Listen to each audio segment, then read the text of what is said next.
가끔 가다가 뭐 핸드폰 어디 뒀지? 열쇠 어디 뒀지? 근데 우리가 이 물건을 진짜 생뚱맞는 데에 두는 거예요. 눈을 감고 그 호흡을 하는 거예요. 다이어트도 되고 내가 미워하지 말아야지 하는 애도 이제 도구로 도구로 빼내고 빼내고.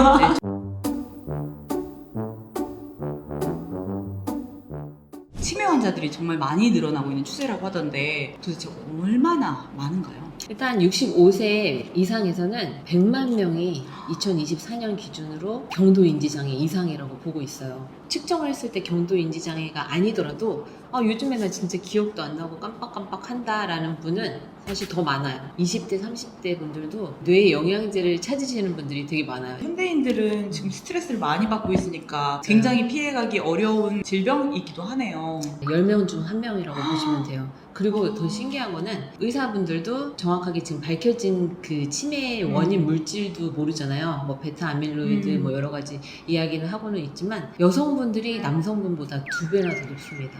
출산이랑도 좀 연관이 있는 것 같아요. 진짜요? 네, 왜냐면 출산을 할 때 자연분만이 아닌 경우에는 우리 뭐 해요? 제왕절개. 마취를 하잖아요. 아, 마취. 제왕절. 맞아요. 제왕절개 맞고 마취를 하잖아요. 영향은 없다라고 이제 마취과 선생님들은 이야기는 하기는 하지만 저는 어느 정도 영향을 주지 않나. 왜 우리 마취하고 나면 좀 더 머리가 멍청해진 것 같아 이런 얘기 하잖아요. 그래서 그런 것도 연관이 있지 않나 이런 생각을 해봐요. 치매를 이렇게 좀 자가 테스트 같이 좀 느낄 수 있는 증상 같은 게 뭐가 있을까요? 미국 알츠하이머 협회에서 10가지 기준을 주셨어요. 첫 번째는 물건을 잘못 놓는 거예요. 근데 우리 뭐 흔히 잘못 놓기도 하잖아요. 그럼 치매인가요? 가끔 가다가 뭐 핸드폰 어디 뒀지? 열쇠 어디 뒀지? 이런 거는 이제 건망증이라고 보시면 되는데 이 건망증도 되게 관리를 잘해야 되는 게 건망증이 계속 누적이 되다 보면 경도인지 장애가 돼서 이렇게 된다라고 이야기를 하잖아요. 근데 우리가 이 물건을 진짜 생뚱맞는 데에 두는 거예요. 드라이기를 하고 냉장고에 넣는다. 막 이런 식으로 정말 말도 안 되는. 연관성이 전혀 없는. 네, 맞아요. 두 번째는 언어장애예요. 단어도 이상하고 이해가 안 되는 말을 하시는 경우. 단어와 언어장애. 단어의 조합인데 정말 생뚱맞게 진짜 말도 안 되는 단어를 넣거나 이런 경우. 네. 세 번째는 이 시간이랑 장소 이런 것들의 개념이 없어져요. 며칠인지도 모르겠고 이런 시간 개념 또는 집을 못 찾아가요. 이제 네 번째인데 저는 약사잖아요. 그래서 제가 이제 어떤 작업을 할 때 영향을 심각하게 지대하게 주는 경우 계약서를 읽고 온다던가 뭐 아주 크게 중대한 사건인데도 뭔가 이 작업 수행에 영향을 준다. 이랬을 때는 이제 치매라고 생각을 해볼 수 있고요. 빨리 병원에 가시는 게 되게 중요해요. 경도인지 장애일 때는 뭔가 손 쓸 수 있는 방법이 있거든요. 근데 중증으로 넘어가면 물론 조금 이렇게 낮출 수는 있지만 원상복귀 하는데 쉽지 않아요. 갈수록 더 복구하기 힘들다 이렇게 보시면 되기 때문에 최대한 빨리 병원으로 가시는 게 좋습니다. 판단력에 장애가 옵니다. 손주를 등에 업고 있는데 갑자기 외출해야지 뭐 티셔츠를 입는다던가 판단력에 장애가 올 때는 이제 치매예요. 이제 7번째는 기분 및 그 행동의 변화. 8번째 성격의 변화. 추상적인 사고 능력의 저하랑 이제 동기화의 저하. 이게 이제 뇌, 전두엽, 해마 이런 쪽이랑 다 관계가 있어가지고 판단도 그렇지만 정서적인 영향까지 영향을 주거든요. 동기화도 확 떨어지고 우울해지는 경우도 있고요. 분노 막 이런 것들도 있고 통장 같은 것도 막 쌓아두고 막 숨겨두고 이런 정서적인 거랑 판단력이랑 이런 여러 가지 장애들이 다 섞여 있다고 보시면 돼요. 네, 옆에서 계시는 주위 가족분들이 사실 더 걱정되는 경우도 있어요. 왜냐면 집도 못 찾아오는 경우가 많다고 그랬잖아요. 그러니까 계속 예의주시를 해야 되고 수면 부족이 오시는 분들이 많거든요. 그래서 결국에는 삶의 질이 저하가 되기 때문에 어떤 질병도 겁이 나지만 가장 피하고 싶은 건 아마도 치매 아닐까 싶어요. 맞아요. 내가 나답지 못하게 않게 살아간다고 생각하면 벌써부터 좀 너무 슬픈 것 같아요. 맞아요. 물론 원인이 확실하게 무엇이다 밝혀진 건 없지만 그래도 어떤 요소들이 있는지 알아야 우리가 조금 예방할 수 있잖아요. 저는 일단 이제 정서적으로 생각을 했을 때는 감사하는 마음을 되게 많이 가져야 된다고 생각을 해요. 저의 경우에는 아침에 일어나서 한 10개 정도를 감사하는 이유를 써요. 너무 감동이었고 나는 어떻게 이 은혜를 갚을 수 있을까 이런 좋은 것들을 계속 생각하면 이게 선순환이 돼서 좋은 일이 더 생기는 것 같아요.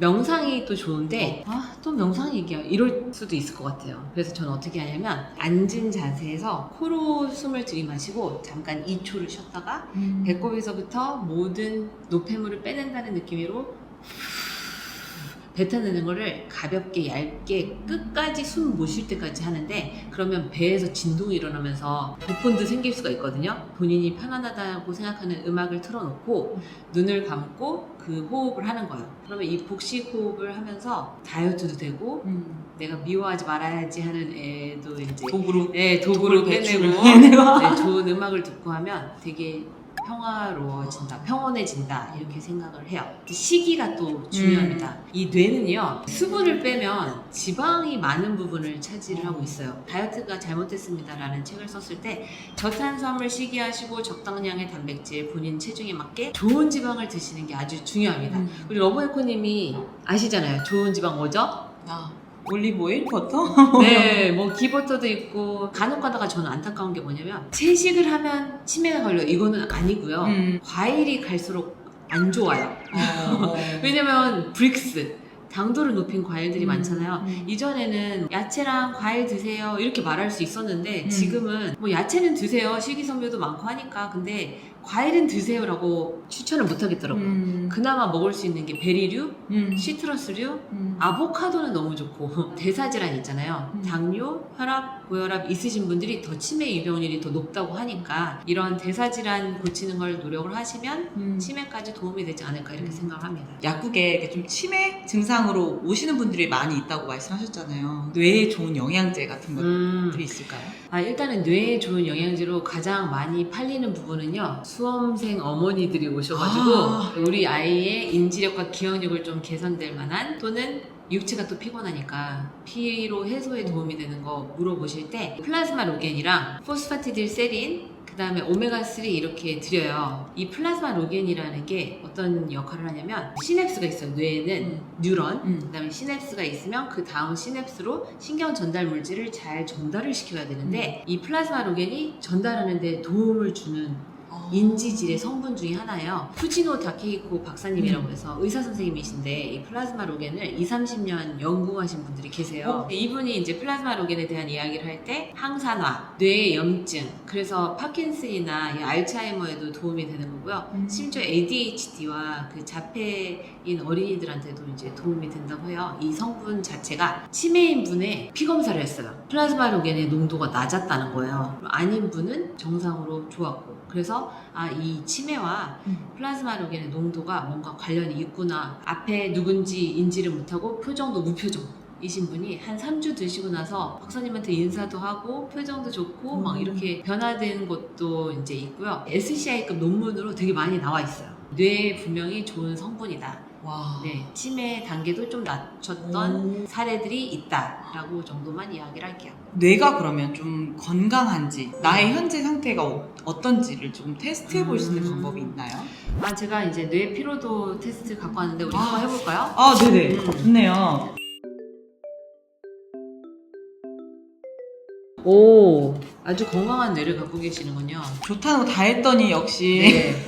이외에 또 이제 생활 속에서 치매를 예방하기 위해 해볼 수 있는 것들이 뭔가 있을까요? 인터넷이나 이런 전자기기 좀 덜 쓰고, 멀리 지금 산 너무 예쁘잖아요. 초록 멀리도 좀 바라보고 습관을 가지시면 우리가 앞에 있는 일로 전전긍긍하지도 않을 것 같고, 전자기기는 잘 때 옆에 두지 마시고 저 멀리 식탁에 두시고 침대에서 주무시는 것도 되게 중요할 것 같고요. 손글씨 쓰는 거, 저희 할머니가 지금 90 몇 세신데 지금까지도 서예를 하시거든요. 스토커인가? 그런 것도 있잖아요. 스토커? 아니 스토커 말고 스토커인가 이런. 수도쿠? 나 스토커라서 약간 데스노트 뇌를 쓰는 습관도 중요한 것 같아요. 그러니까 뇌를 피로하게 하지 말고 뇌를 좀 쓰는 거. 그리고 좀 근시안적인 게 아니라 넓게 보고. 또 멀리도 바라보세요. 이게 또 이 눈도 또 이 뇌의 창이라고 하잖아요. 감사합니다. 정말 두뇌 건강하게 많은 분들이 치매를 정말 피해갈 수 있도록 많은 분들이 보시고 도움이 되셨으면 좋겠네요. 감사합니다. 감사합니다.